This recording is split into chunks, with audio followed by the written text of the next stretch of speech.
It is with a joyful heart to extend my warmest congratulations to the graduates of Class 2019-2020. This year's graduation theme, Sulong Edukalidad, championing the nation's future, embodies a positive light despite of the different circumstances that shaken our nation, placing our department at a great challenge. Still, nothing can obstruct us from pursuing the best quality of education that all of you deserve. It highlights the essential role of quality education in helping you, graduates, to achieve your full potential in order to fulfill your dreams and contribute meaningfully in building our nation in the future. Graduates, I salute to all of you. May the best future be at your reach. Congratulations, Class 2019-2020. God bless us all.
Let me start off by congratulating the graduates of Siocon Central School for school year 2019 to 2020.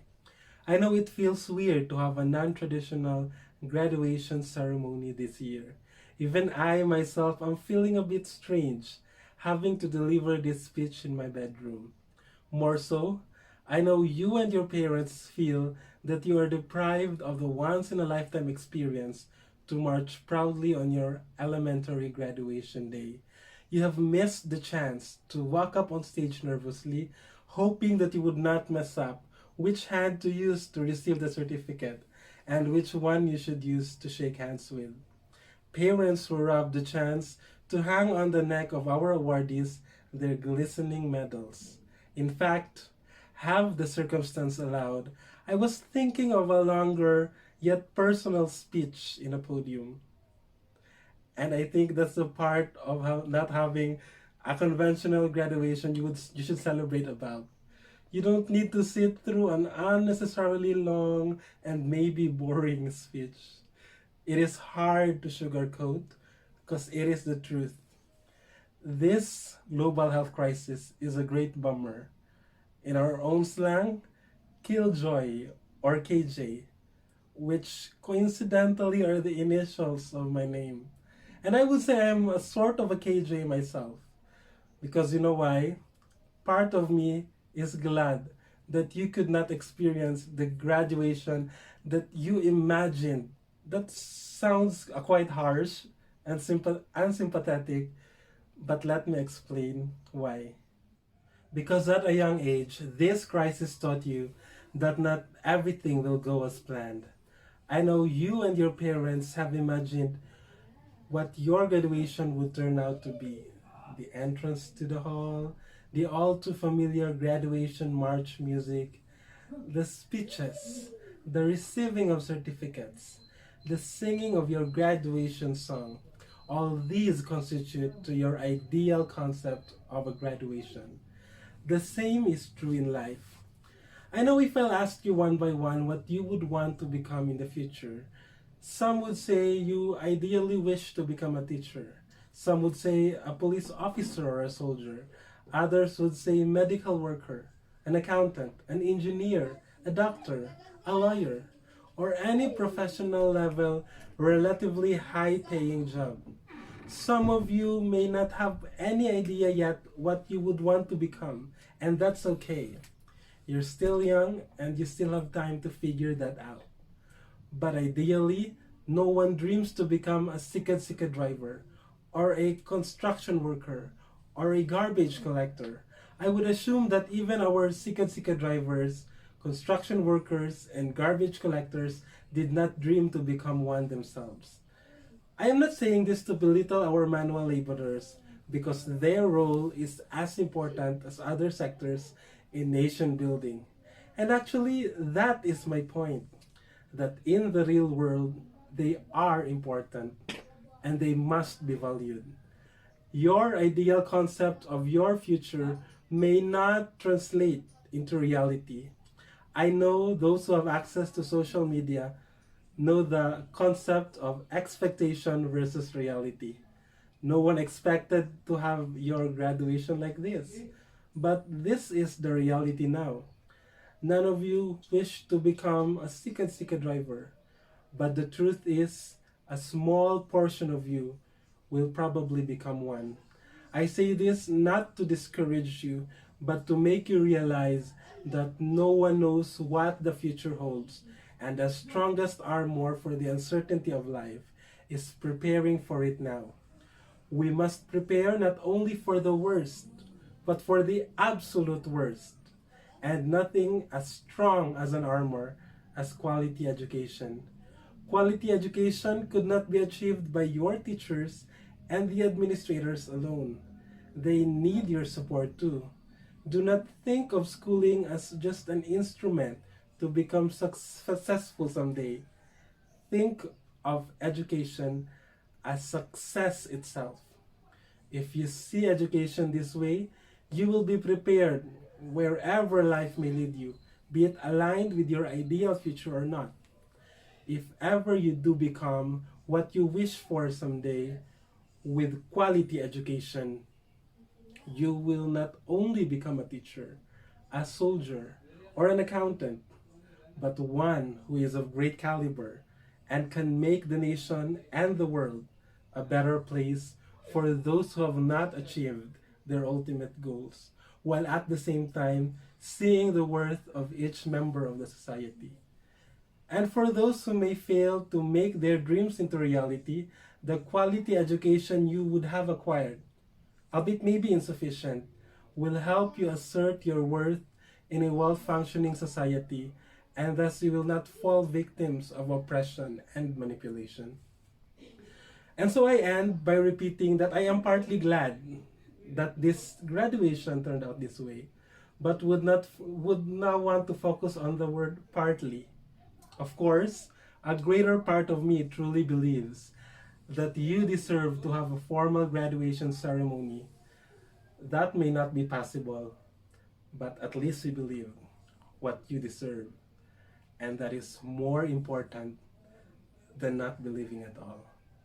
Thank you, and again, congratulations.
you.